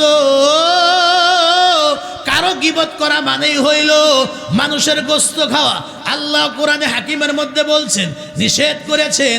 নবী আমার বলেন, জিবরাইল আমিনকে জিজ্ঞেস করলে জিবরাইল বলে, হুজুর, এদের জাহান্নামের মধ্যে আযাব হয়, কারণ হইল এরা শুধু মানুষের গীবত করত। আল্লাহ হেফাজত করুন, জোরে বলেন আমিন। আর একটা দেখলেন বিশাল একটা নদী, এই নদীর পানি তো পানি না, রক্তের নদী। আর এই রক্ত এমন দুর্গন্ধ, আর এই পানিগুলা বরফের চাইতেও ঠান্ডা। শীতের মৌসুম, একটা লোক এই পানিতে হাবুডুবু খাইতেছে, রক্ত খাইতেছে। সাতটায় সাতটায় যে কিনারার দিকে আসতে নেয়, কাছাকাছি আসতেই কিনারা বিশাল একটা পাথর নিয়ে একজন ফেরেশতা দাঁড়ায় আছে। কষ্ট করে কাছে আসতে আবার পাথর মারে, লোকটা ছিটকে গিয়ে আবার মাঝখানে পড়ে। আবার সাতটায় সাতটায় কিনারা আসতে চাইলে আবার পাথর মারে, লোকটা আবার সেই রক্তের পানিতে, রক্তের নদীর মাঝখানে চলে যায়। তার এইভাবে শাস্তি হইতেই আছে, হইতেই আছে। আল্লাহর নবী আশ্চর্য হয়ে বললেন, ভাই জিবরাইল, এ ব্যক্তি কে, আর কি অপরাধ? কয় যে আর অপরাধটা হইল এই লোকটা দুনিয়াতে সুদের কারবারি করত। আছে না নাই? আসতে কয়, আছে না নাই? যারা সুদের কারবারি করেন ভালো করে মনে রাখেন, ভালো করে মনে রাখেন। আমরা কইলে তো আর শুনবেন না, মরার পরে বুঝবেন যে সুদের শাস্তি কি পরিমাণ। মেরাজের রাত্রে আল্লাহর নবী দেখছেন, সে রক্ত খাইতেছে, হাবুডুবু করতেছে, কিনারা আসলে আবার পাথর মারে, ছিটকা গিয়ে মাঝখানে পড়ে। এইভাবে বছরের পর বছর, যুগের পর যুগ এইভাবে চলতেই আছে। শাস্তিটা কি সহজ না অনেক কঠিন? কথা বলেন না, সহজ না অনেক কঠিন? অনেক কঠিন। রক্তের নদীর কথা কেন বলা হয়েছে? কারণ সুদ খাওয়া মানেই হলো মানুষের রক্ত চুষা খাওয়া। কথা কন না, কথা ঠিক কিনা? সুদের দ্বারা ধনী মানুষ আরো ধনী হয়, আর গরিবরা আরো আস্তে আস্তে ফকির হয়। কথা কন, কথা ঠিক কিনা? এজন্য আমরা বলি, আমাদের বাংলাদেশে যদি কোরআন দিয়ে যদি দেশটা চলতো, আর যদি জাকাত ভিত্তিক অর্থ ব্যবস্থা আমাদের দেশে চালু থাকতো, আস্তে আস্তে অবস্থা এমন হইতে এক সময় এই বাংলাদেশে একজন গরিব মানুষ আপনি খুঁজে পাইতেন না। একটু সুবহানাল্লাহ বললেন না? বিশ্বাস হলো না আপনাদের? কারণ হইল এই এলেঙ্গা পৌরসভা যদি আমরা হিসাব করি, গরিব মানুষও যেমন আছে, বলেন তো এলেঙ্গা পৌরসভাতে ধনী মানুষও আছে না নাই? এদের সংখ্যা কিন্তু একেবারে কম না। এই যে পরিমাণ ধনী মানুষ আছে, এদের সম্পদ গুলা পুঙ্খানুপুঙ্খানুভাবে হিসাব করে যদি 40 ভাগের 1 ভাগ জাকাত বের করতো, আমার তো মনে হয় যে হাজার হাজার কোটি টাকা হইতো। কথা কন না, কথা ঠিক কিনা? কোটি কোটি টাকা হইতো। আর এই টাকাগুলা আবার লিস্টি করতে এলেঙ্গা পৌরসভা কি পরিমাণ গরিব আছে। যেমন ধরেন 2000 বা 5000 ফ্যামিলি এমন আছে যারা গরিব, দরিদ্র।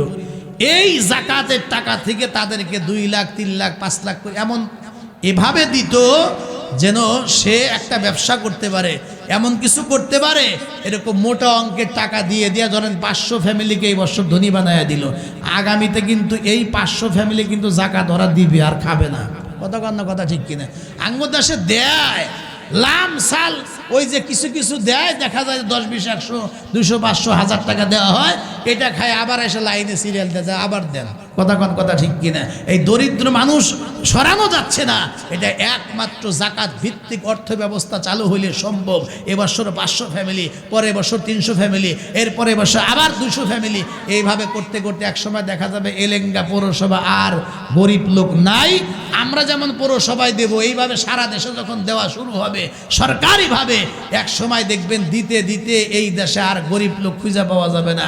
ধনীরা আবার মন খারাপ করবে, হুজুর প্রতি বছরই 40 ভাগের 1 ভাগ দিব, তা আমার কমবে না। না মিয়া ভাই, আপনার কমবে না। জাকাত শব্দের অর্থই হলো বৃদ্ধিকরণ।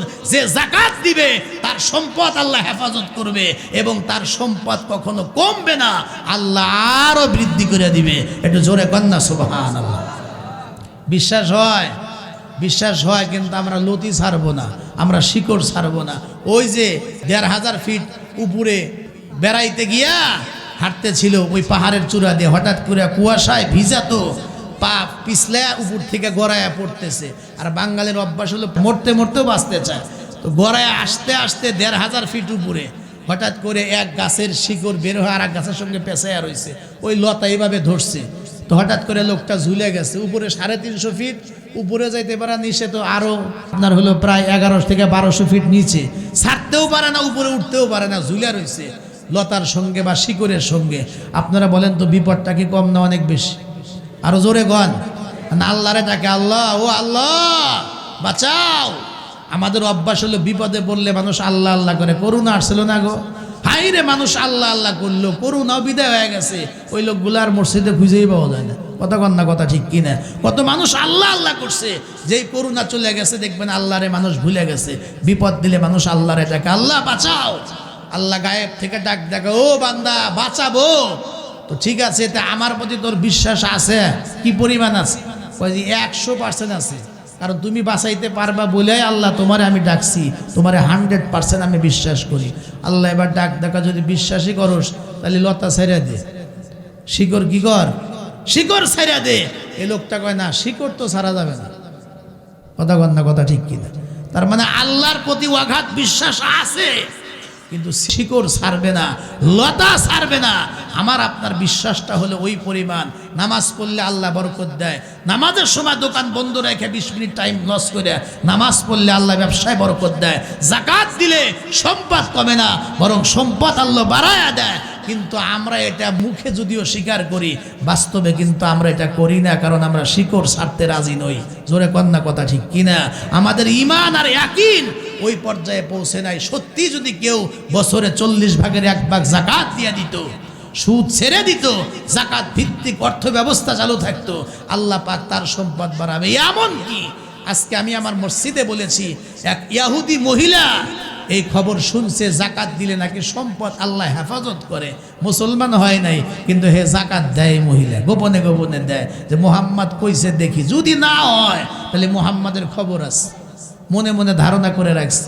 মহিলা কিছুদিন পরে আল্লাহ রসুলের কাছে গিয়া, মুহাম্মদ আমার একটু কালেমা পড়াইয়া দাও, আমি এই মুহূর্তে তোমার কাছে আসছি, আমি মুসলমান হয়ে গেলাম। একটু জোরে কন্যা সুবহানাল্লাহ। বুঝলাম না, মুসলমান হইলে তার কারণটা কি? তুমি তো মুসলমান হওয়ার কথা না, আমার প্রতি তো তোমার মারাত্মক রাগ, তুমি কেন মুসলমান হইলা?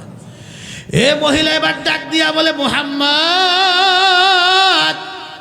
মুসলমান হওয়ার কারণ হইল ওই যে তুমি যে আজ থেকে কয়েক মাস আগে বলছিলা, যারা আল্লাহ রাস্তায় দান করে, যারা যাকাত আদায় করে, 40 ভাগের 1 ভাগ যারা সম্পদ হিসাব করে যারা গরিবদের মধ্যে বিতরণ করে দেয়, এদের সম্পদকে আল্লাহ হেফাজত করে, এরা কখনো গরিব হয় না।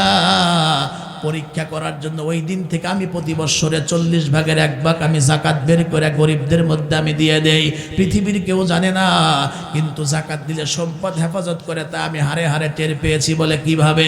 এই তো মুহাম্মদ শোনো, আমার ব্যবসায়িক কাফেলা সিরিয়া গিয়েছিল, পার্শ্ববর্তী রাষ্ট্রে গিয়েছিল, কয়েকশো উট ভর্তি করিয়া মাল সামানা নিয়ে যখন মদিনার দিকে আসতেছিল, কিন্তু হঠাৎ করে সামনের উটটা অসুস্থ হয়ে জমিনের মধ্যে পড়ে যায়।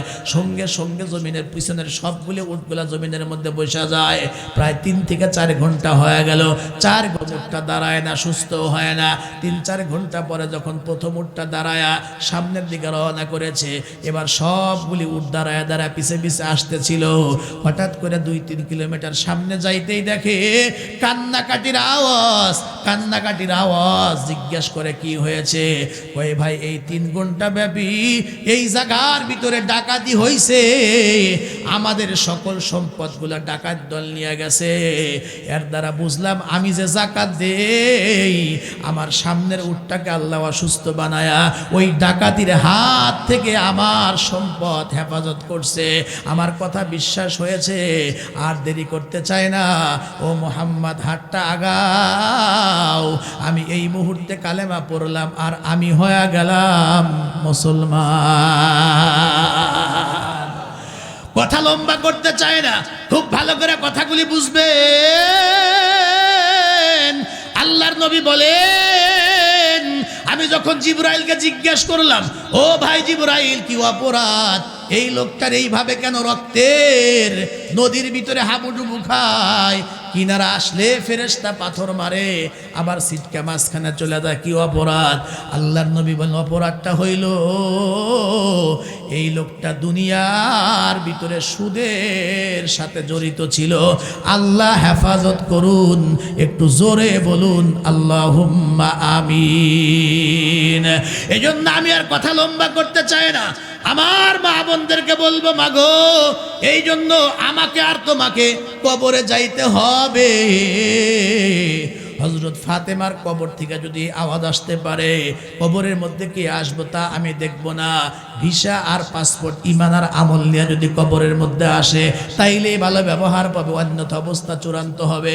এই জন্য ওই কবরে যাওয়ার আগে মসজিদ থেকে যখন আজান দিবে সময় মতো মা বোনেরা আউয়াল ওয়াক্তে বাসায় 5 ওয়াক্ত নামাজ পড়বেন, ফরজ পর্দা সুন্দর করে করবেন, তেলাওয়াতে কোরআন করবেন, হালাল খাবেন, স্বামীরে কষ্ট দিবেন না। ও মা, শ্বশুরকে শাশুড়িকে কষ্ট দিবেন না, প্রতিবেশীকে কষ্ট দিবেন না। এ দুনিয়া মাত্র 2 দিনের, যে কোনো মুহূর্তে আমি আর আপনি কবরে চলে যাব। এই জন্য ওই বিষয়টা মাথায় রেখে বেশি বেশি করে নেক আমল করার দরকার আছে না নাই? জোরে বলেন না, আছে না নাই? এজন্য কবর বড় কঠিন জায়গা। কবরস্থানের উদ্যোগে মাহফিল। পাকিস্তানের ডক্টর নূর আহমদ, উনি ওনার কিতাবের মধ্যে লিখছেন যে আমরা একবার পাকিস্তানের কোনো একটা মসজিদে দাওয়াতে তবলিগ নিয়ে আমরা গিয়েছি, জামাত নিয়ে গিয়েছি মসজিদে। মাগরিবের পরে আমরা বয়ান করলাম। এই বয়ানে স্থানীয় কিছু মুরব্বীরা বসছে, যুবকেরা বসছে, মোটামুটি নিস্তালা ভরা। তা আমাদের বয়ান শেষ পর্যায়ের একজন মুরব্বী চাদর গায়ে বসা, ওই লোকটা বলতেছে, হুজুর, আপনারা যে এতক্ষণ বয়ান করলেন, কবরের কথা বললেন না, এটা তো আপনারা হাদিস কোরআন পইরা কিতাব দেখে তারপরে কইলেন। আর আমার কাছে এমন একটা কবরের ওয়াজ আছে, আমি নিজের চোখে কবরের আযাব আমি এই নিজের চোখ দিয়ে দেখছি। যদি অনুমতি দেন তাহলে আমি আমার ওই চোখে দেখা কবরের ওয়াজ, ওই ওয়াজটা আপনাদেরকে আমি একটু শোনাবো 5 মিনিটে। সুবহানাল্লাহ। ডক্টর নূর আহমদ বলেন, এই কথা বলার পরে আমরা আশ্চর্য হয়ে গেলাম। তা আপনি আগে বলবেন না? কিতাব পড়া ওয়াজ করার চাইতে, শোনার চাইতে আপনি যদি বাস্তবে কবরে আযাব দেখা থাকেন 2 চোখ দিয়ে, সেটা শুনলেই তো ভালো হয়। বলেন আপনি কি কবরে আযাব দেখছেন? এবার এই লোকটা বলা আরম্ভ করছে, আমি এক সময় সেনাবাহিনীতে আমি ছিলাম, আমি তখন তাগড়া যুবক। কবরস্থানের একটা পাশে সরকারি কিছু মাল সামানা, অস্ত্র শস্ত্র রেখেছি, ওখানে আমরা গর্ত করেছি, রেখে তাবু ফেলে আমরা 6 থেকে 7 জন সেনা সদস্য আমরা সেই অস্ত্রগুলা পাহারাদারির দায়িত্বে ছিলাম, তার মধ্যে আমিও ছিলাম। ছোটকাল থেকে হুজুর নামাজ পড়ার চেষ্টা করি। ফজরের নামাজটা পড়া তসবি হাতে নিয়ে, মাথায় টুপি আছে, রাইফেল কান্দেই আছে, পায়ে শো পরাই আছে, সরকারি পোশাক পরা আছে। আমি তখন টাগরা যুবক, আমি তখন চাকরি করি একেবারে মাঝামাঝি সময়। এই সময় আমি কবরস্থানের উপর দিয়া, পুরাতন একটা কবরস্থান, এই পাশ দিয়ে হাঁটাহাঁটি করতেছিলাম। আর হক্কানি আলেমরা যে তসবিগুলা দিয়েছে ওই আমলগুলা ঘুরে ঘুরে করতেছিলাম। হঠাৎ করে আমি আওয়াজ শুনলাম, চাবানির আওয়াজ, কর কর কর কর আওয়াজ আমার কানে আসলো। আমি চিন্তা করলাম এখানে কোনো লোকজন না, এরকম মারাত্মক এক ধরনের চাবানির কর কর আওয়াজ আসে কোত্থেকে। খুব ভালো করে কথাগুলি বুঝবেন। ডক্টর নূর আহমদ বলেন, আমার কাঁধের ভিতরে রাইফেল, মাথার ভিতরে টুপি, গায়ের ভিতরে সরকারি পোশাক। এই অবস্থা আমি যখন তসবি পড়তে পড়তে কবরের উপর দিয়ে হাঁটতেছিলাম, হঠাৎ করে শুনতে পাই কোন দিক থেকে যেন একটা আওয়াজ আসতেছে, চাবানের আওয়াজ, কর কর কর কর আওয়াজ আসতেছে। আমি তখন চতুর্দিকে আমি খেয়াল করলাম, দেখি আওয়াজটা কোত্থেকে আসে। বাম দিকে 10 থেকে 12 হাত দূরে একটু আগে গিয়ে দেখি একটা কবর একেবারে ভেঙ্গে নিচু হয়ে গিয়েছে, বাঁশগুলা পুরাতন হয়ে গেছে। আমি হঠাৎ করে তাকায় দেখি এই কবরের মাটি নিচে এখান থেকে একটা সুড়ঙ্গ রাস্তা বা পথ দেখা যায়। আমি রাইফেলের বাট দিয়ে একটু পরিষ্কার করিয়া ভিতরের দিকে তাকায় দেখি একটা মানুষের পুরাতন কবর। এই কবরের ভিতরে একটা মানুষের কঙ্কাল পড়ে আছে, আর এই কঙ্কালের মেরুদণ্ড পুরা হাড়টা আছে, এই বুকের হাড়গুলা আছে বলে একটা কঙ্কাল পড়ে আছে। ওই কঙ্কালের ওই মাথা ইঁদুরের চাইতে একটু বড় একটা প্রাণী। এই কঙ্কালের মাথার দিকে যেই মাত্র কামড় দেয়, কামড় দিলেই এই আওয়াজটা আসে, অত্যন্ত ভয়ঙ্কর মারাত্মক আওয়াজ। আর কঙ্কালের ওই মাথায় যখন কামড় দেয়, পুরা কঙ্কালটা কবরের মধ্যে নড়াচড়া করে ওঠে, কর কর কর কর আওয়াজ হয়। আমি তখন ভালো করে দেখার জন্য যখন আরেকটু সামনে বাড়তে চাইলাম, মুহূর্তের মধ্যে আমি তাকায় দেখি ওই প্রাণীটা ওই জায়গার ভিতরে আর নাই। কি ব্যাপার, গেল কই? আমি তখন আস্তে করে পিছন দিকে ব্যাগে আসলাম। কিছুক্ষণ পর দেখে আবার কর কর আওয়াজ হয়। আগায় গেলাম, দেখি যে আবার সে চাবানে শুরু করে দিয়েছে। আমি যেই মাত্র রাইফেল তাক করলাম, দেখি কোনোভাবে এই প্রাণীটাকে মারা যায় কিনা। আমি যখন ভিতরের দিকে আগাইতে চেষ্টা করলাম, কিছুক্ষণ পর দেখি প্রাণীটা আর নাই। আমি এবার বাহিরে আসলাম, আর কোনো আওয়াজ পাই না। কিছুক্ষণ পর আশেপাশে খুঁজতে শুরু করলাম।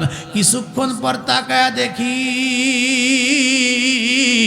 এই প্রাণীটা আমি যেই জায়গায় দাঁড়ায়াছিলাম এখান থেকে ঠিক 15-20 হাত দূরে দাঁড়ায়া এইভাবে ছোট্ট একটা প্রাণী, সে রাঙ্গা রাঙ্গা চোখ বানায়া মনে হয় আমার উপরে মারাত্মক ভীষণ সে রাগ করে আমার দিকে তাকায় আছে। আমি তখন বন্দুক তাক করলাম। আমি টাকরা যুবক মানুষ, ছোট্ট একটা প্রাণী, একটা গুলি করলেই তো এরা খুঁজে পাওয়া যাবে না। আমি যেই মাত্র রাইফেল তাক করে গুলি করব নিয়ত করেছি, মুহূর্তের ভিতরে বিদ্যুতের গতিতে কেমন যেন একটা লাফ দিয়ে একেবারে আমার সামনে চলে আসছে। আমি গুলি করার আগে আমার পায়ের কাছাকাছি চলে আসছে, আমি বুঝতেই পারি নাই। আমি ভয়ে তখন পিছন দিকে ব্যাক করে মারলাম দৌড়। আমি যখন দৌড়াইতেছিলাম, দৌড়াইয়া যায় আর মাঝে মাঝে পিছন দিকে তাকাই। আমি গতি বাড়াইলেও প্রাণীটা গতি বাড়ায়। আমি যেইভাবে চলি আমার গতি অনুযায়ী সে পিছে পিছে দৌড়ায়। আমি টাকরা যুবক, আমি তো তখন পোশাক পরা, আমি শক্তিশালী। আমিও মারলাম দৌড়। দৌড়াইতে দৌড়াইতে প্রায় 1.5 থেকে 2 কিলোমিটার দৌড়াইলাম। পিছন দিকে তাকায় দেখি এখনো পর্যন্ত আমার পিছে পিছে আসতেই আছে। আমার ভিতরে হুজুর এত ভয় ঢুকলো, এত ভয় ঢুকলো, কারণ যেই প্রাণী কবরের লাশের মধ্যে আওয়াজ করতেছে, আযাব দিচ্ছে, হয়তো আমি ডিস্টার্ব করার কারণে আমার উপর আক্রমণ করবে। আমি তখন মারলাম দৌড়। 2 কিলোমিটার যাইবার পরে হঠাৎ করে সামন দিকে তাকায় দেখি ছোট্ট একটা ডোবা নালা। দেখবেন এই দিকেও বাড়িঘর, এই দিকেও বাড়িঘর, মাঝখানে কিন্তু কিছু ডোবা থাকে, নালা থাকে। আমি এই নালা দেখার পরে আমি চিন্তা করলাম, আমি যদি পানির মধ্যে নেমে যাই হয়তো বা ছোট্ট প্রাণী পানির মধ্যে নামবে না, অন্যথায় বোধ হয় সে আমাকে ধ্বংসন করতে পারে। আমি ভয়া দৌড়াইয়া আমি যখন পানিতে চলে গেলাম, দৌড়াইতে দৌড়াইতে হাঁটুর নিচ পর্যন্ত পানি ছিল। আমি একেবারে ওই খালের মাঝখানে গিয়া দাঁড়ায়া পিছন দিকে ব্যাগে তাকায়া দেখি সত্যি প্রাণীটা কিনার পর্যন্ত আসছে, পানিতে নামে না। ওই জায়গার মধ্যে দাঁড়ায় রাগ করে আমার দিকে রাঙ্গা রাঙ্গা চোখ বানায় তাকায় রইছে। মনে হয় সে আমারে ধরতে চায়, কিন্তু পানিতে সে নামে না, বরং পানির কিনারা দাঁড়ায় এই প্রাণীটা যেই কাজটা করলো, ওই প্রাণীর ছোট্ট জিহ্বাটা বের করিয়া মাত্র 2 থেকে 3 সেকেন্ডের জন্য ওই ডোবা বা খালের পানির মধ্যে যেই মাত্র তার জিহ্বাটা ঢুকায়া দিয়েছে, আল্লাহর কসম হুজুর, এই পুরা খালের পানিটা মনে হয় এমন উত্তপ্ত হইয়া মনে হয় বলক পাড়তেছে। আমি সঙ্গে সঙ্গে সেখান থেকে বাঁচার জন্য বাঁচাও বাঁচাও বইলা যখন আমি কিনারার দিকে দৌড় দিয়েছি, একটা দৌড় দিয়ে আমি যখন পানি থেকে উঠে জমিনের মধ্যে পড়ে গিয়েছি, এরপরে আর আমার হুঁশ নাই। আমার সাথে সঙ্গীরা খবর পেয়ে আমার এখান থেকে উদ্ধার করিয়া নিয়ে গেল হসপিটালে। সেখান থেকে এই দেশে উন্নত হসপিটালে কয়েকটা হসপিটাল পাল্টা এলাম। এই দেশ থেকে আমি বিদেশ পর্যন্ত চলে গেলাম, ওই বিদেশ থেকে আবার উন্নত রাষ্ট্রে চলে গেলাম। 3 থেকে 4টা রাষ্ট্র ঘুইরাও আজও পর্যন্ত আমার সেই পা ভালো হয় নাই। এইটুকু বলার পরে ডক্টর নূর আহমদ বলেন, এবার সে পায়ের উপর থেকে ওই চাদরটা সরায়া যেই মাত্র হাঁটুটা ধইরা আমাদের সামনে পাটা দেখাইছে, আল্লাহর কসম হাঁটুর নিচ থেকে নিয়ে শেষ পর্যন্ত যেইটুকু জায়গা পানির মধ্যে ছিল, 3 থেকে 4টা রাষ্ট্র ঘোরার পরেও তাকায় দেখলাম আজও পর্যন্ত ওই জায়গার ভিতরে শুধু হাড় আছে, ওই জায়গার মধ্যে কোনো গোশত নাই। এবার একটু আওয়াজ করে জোরে বলতে হবে আল্লাহু আকবার। এজন্য কথা আমি আর বাড়াইতে চাই না। মাগো, ওই কবরে তোমাকে আমাকে সবাইকে যেতে হবে। এই জন্য যে কোনো মুহূর্তে দুনিয়ার হায়াত ফুরায়া যাবে, এমন কোনো দিন নাই যে মানুষের মৃত্যুর খবর আমরা পাই না। যে কোনো মুহূর্তে কিন্তু আমরা এই দুনিয়ার থেকে বিদায় হয়ে যাব। এই জন্য দুনিয়ার থেকে বিদায় হওয়ার আগে আগে ঈমান মজবুত করা, আর আল্লাহর নির্দেশ খুতবার মধ্যে যে আয়াত পড়ছি, ওয়া আবুদু রাব্বাকা হাত্তা ইয়াতিয়াকাল ইয়াকিন। আল্লাহ বলেন তোমরা তোমার রবের, তুমি তোমার রবের ইবাদত করো যতক্ষণ না পর্যন্ত তোমার মরণ হয়, মৃত্যু হয়। আর আমাদের মৌলিক দায়িত্ব বলছিলাম 2টা, নেক আমল করব, ইবাদত বন্দেগী করব, গুনাহ ছাড়ব। কখনো যদি ইবাদত ছুটে যায়, গুনাহ হয়ে যায়, দেরি করব না, সঙ্গে সঙ্গে তওবা করব। জোরে বলেন না কার কাছে? গুনাহ হয়ে গেলে, ইবাদত ছুটে গেলে আল্লাহর কাছে তওবা করব। তওবা করলে আল্লাহ বলেন তোমার জীবনের গুনাহ খাতা মাফ করব। আপনি কোথাও যাচ্ছেন, যাওয়ার সময় হঠাৎ করে ড্রেন থেকে পানি ছিটকে উঠে আপনার নাপাক পানি শরীরে লাগতেই পারে, পায়ের নিচ থেকে কাদা বের হয়ে রাস্তার ময়লা কাদা শরীরে লাগতেই পারে, পেশাব পায়খানাও লাগতে পারে। কিন্তু যদি মানুষ কাছে গিয়া, টিউবওয়েলের কাছে গিয়া, পানির কাছে গিয়ে এটা ধুইয়া ফেলায়, পরিষ্কার করে সামনে চলে, কেউ কিন্তু নোংরা বলে না। কথা ঠিক কিনা? লাগতেই পারে, কাদা চললে লাগতেই পারে। আর যদি ওই ময়লা নিয়ে, এই পেশাব পায়খানা নিয়েই যদি আপনি মাহফিলে চলে আসেন, মজলিসে বসেন, স্টেজে বসেন, তখন কিন্তু মানুষ অভদ্র বলতে কিন্তু একটু দ্বিধা করবে না। কথা ঠিক কিনা? তা আমরা এই সমাজে চলতেছি হাজার গুনাহের সয়লাভ, ওই 2 কারণে, শয়তানের ধোকায়। সৃষ্টিগতভাবে আল্লাহ সে শক্তি দিয়েছে, করব না ইচ্ছাকৃতভাবে কোনো গুনাহ। হঠাৎ যদি হয়ে যায়, দেরি করব না। আমরাও তওবা নামক পানি দিয়া ধুইয়া পরিষ্কার করে ইবাদতের উপরে থাকব, ইবাদত করতে থাকব, সবসময় প্রস্তুত থাকব, রেডি থাকব। আজরাইল যেন সামনে আইলেই আমাদের কোনো তাড়াহুড়া করতে না হয়, হাহুতাশ করতে না হয়, আমরা যেন কবরে সুন্দরভাবে যেতে পারি। আল্লাহ পাক যেন আমাদের সবাইকেই ঈমানের সাথে আমলের উপরে অটল থাকার তৌফিক আল্লাহ পাক যেন দান করে। সকলেই বলেন আমিন।